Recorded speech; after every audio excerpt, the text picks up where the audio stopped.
In July 1518, a woman named Frau Troffea stepped out of her house on a narrow street in Strasbourg, then part of the Holy Roman Empire, and began to dance. Not casually, not joyfully. She danced uncontrollably, with a fixed expression, as if compelled by something she could neither explain nor resist. Within a few days, 34 other people had joined her. Within a month, the number had grown to around 400. By the time it was over, people had danced until their blood pooled in their swollen feet, until their shoes filled with blood, until they collapsed from exhaustion, heart failure, and stroke. This is the dancing plague of 1518, one of the strangest mass psychogenic episodes in recorded history, and one of the best documented. The Strasbourg city records preserve names, dates, and municipal decisions. Physician notes, cathedral sermons, and council documents all describe the same thing from different angles. Later accounts say 15 people were dying a day at the peak. But here is the detail that rarely gets mentioned. The contemporary Strasbourg sources from 1518 do not record a single death. The famous body count comes from accounts written decades afterward. Even the name of the first dancer reaches us secondhand. Frau Troffea is named by Paracelsus, the physician who passed through Strasbourg in 1526, 8 years after the dancing stopped. Historians still argue over whether anyone died of the dancing itself. The most repeated fact about the dancing plague may be a rumor that outlived everyone who could have corrected it.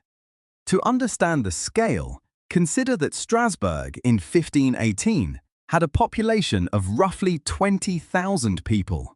400 dancers meant something close to 2% of the entire city was swept into the phenomenon at its peak, a proportion equivalent to tens of thousands of people in a modern city, all seized by the same uncontrollable compulsion within a matter of weeks. Physicians who examined the dancers described swollen feet, bloodied souls, and total physical exhaustion.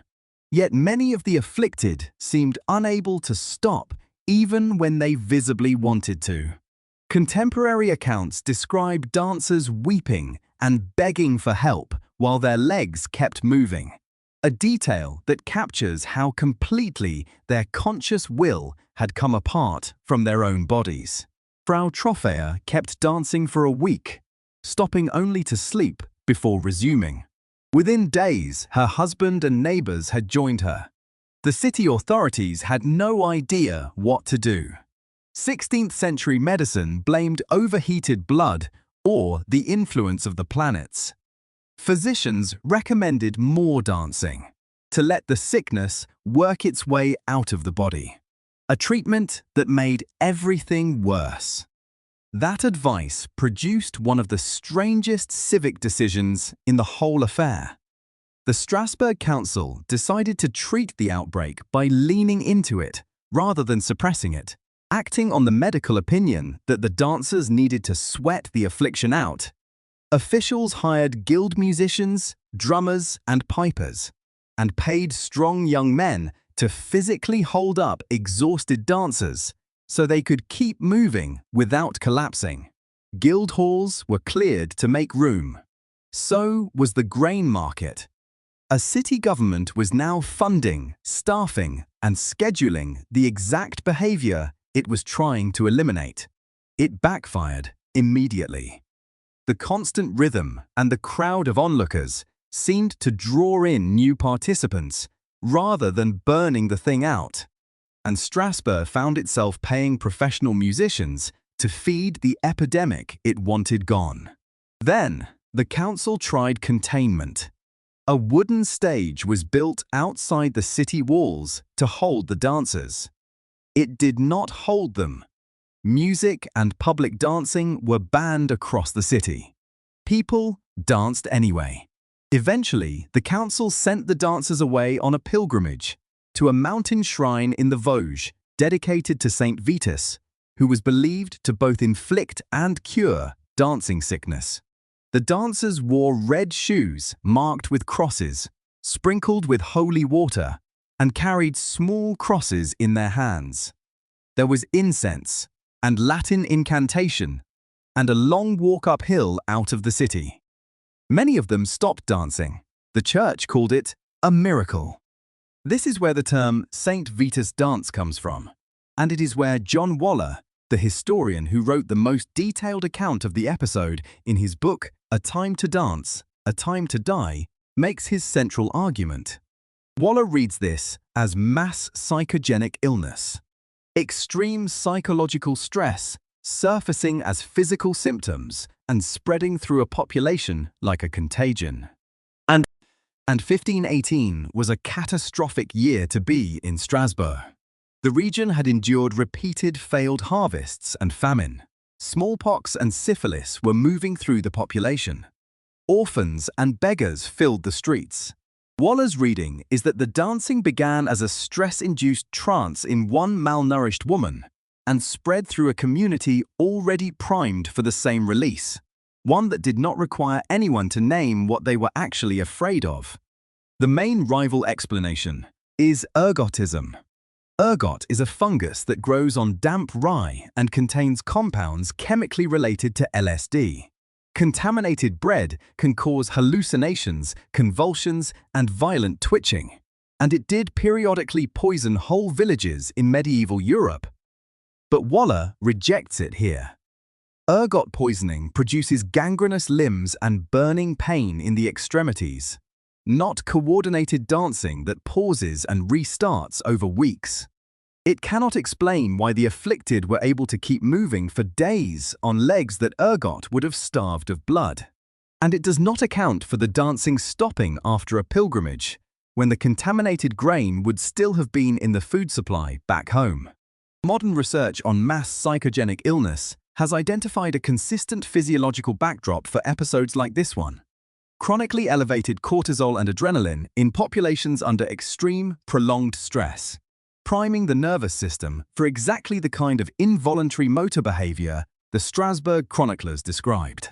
Add a specific local belief that a saint could strike you with compulsive dancing as punishment, and you have both the pressure and the script.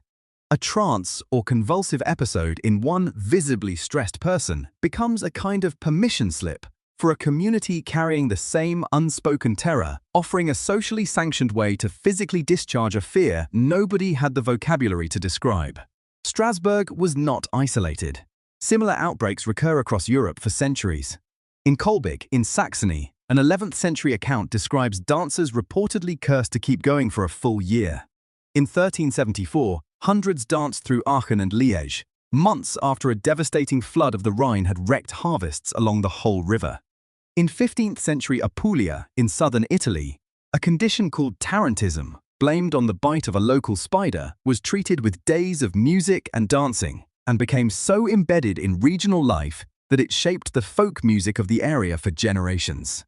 The Italian anthropologist Ernesto De Martino went to Apulia in 1959 and found the ritual still being performed, by people still describing it as a cure. The historical record is muddier than it first looks, because not every dancer in it was psychogenic.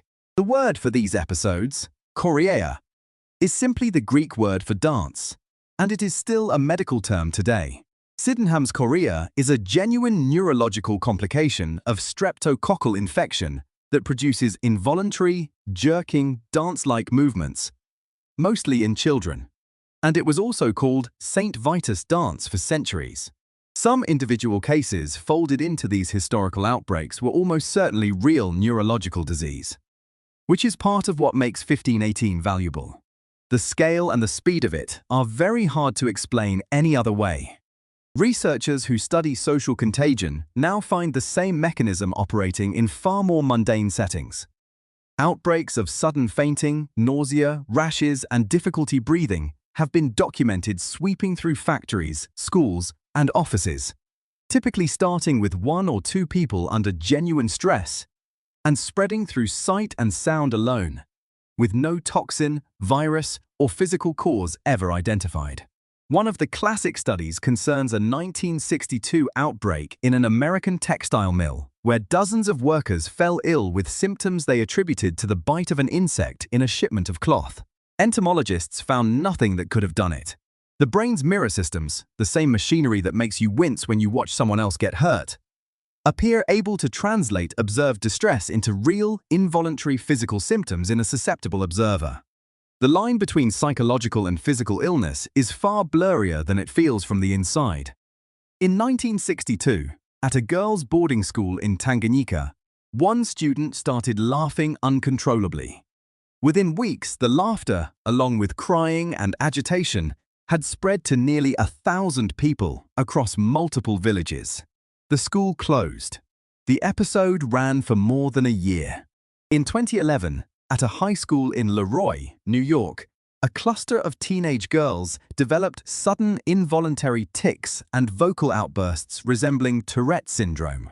Neurologists diagnosed mass psychogenic illness, triggered by social stress and amplified by attention. What makes Leroy especially instructive is how visibly the modern information environment shaped it. The citizens of 16th century Strasbourg spread the compulsion by physical proximity. The Leroy teenagers were embedded in shared social media feeds, television interviews, and video clips of each other's symptoms, which researchers believe accelerated the spread well past anything face-to-face contact could have achieved. Environmental testing found nothing. No toxin, no infection, nothing in the school's water or air. The diagnosis of conversion disorder was deeply unpopular with some of the families, who kept searching for an environmental cause for years afterward. The same refusal to accept a purely psychological explanation that produced the folklore of Saint Vitus 5 centuries earlier.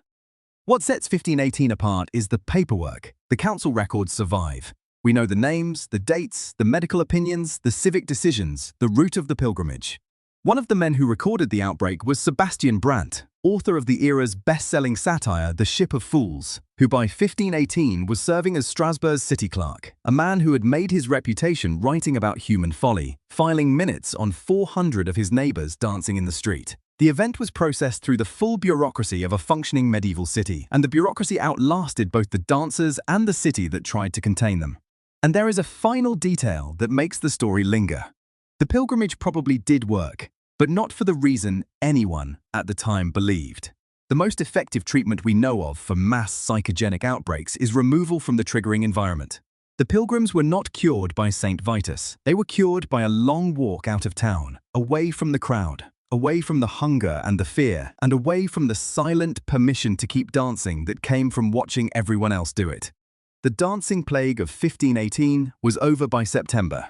No single explanation fully accounts for it, and the fact that the best documented case we have still resists a clean answer nearly 5 centuries later says something uncomfortable about how little we understand the traffic between extreme stress, the human mind, and what a body can be talked into doing, when dancing is the only thing left that makes any sense.